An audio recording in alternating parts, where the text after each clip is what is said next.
Hey friends! All right, last lesson of the week, lowercase s on page 53.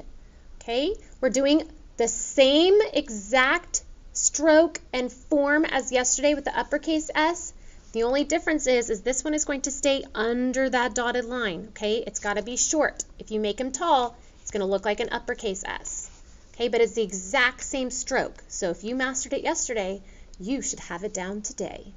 All right, make sure you're sitting bottom to bottom, back to back. You're going to want to have your spare hand support your book so it doesn't slide around, a correct pencil grip, and your hand resting on the table. All right, same thing. Stay under that dotted line. Curve left, curve down, curve left. Curve left, curve down, curve left. Curve left, curve down, curve left. Curve left, curve down, curve left. All right, you're going to continue the top row to finish tracing. When you get down to this row, you're going to practice it without the tracing lines, all by yourself.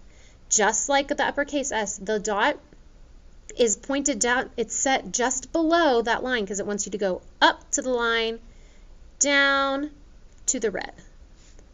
Up to the line, go about halfway through, and then change directions and go down to the red. Up to the line, change, down to the red. Now what happens is some friends forget to change directions, so then their S starts to look like this.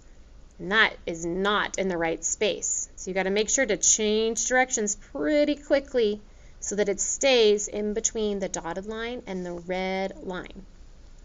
All right, circle the two pairs of sneakers that are the same. They are the same. Okay, so you're going to circle the two that match. Okay, now a pair is already a group of two, so you're going to be actually circling a whole pair of shoes plus another whole pair of shoes, but the ones that match.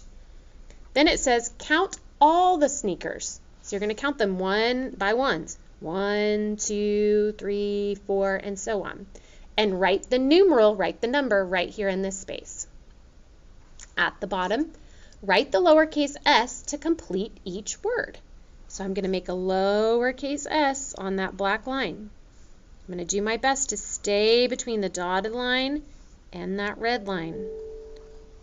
Like that. And I'm also going to go back and trace the letters that are already written there for me. I'm going to finish that. When I'm finished, I can check up. Is your letter spacing correct? Yes or no? Go back and circle your best S. I think this one was pretty good. Put an X on one that you think might need to have a little practice. You're going to take a picture of this, post it to your seesaw.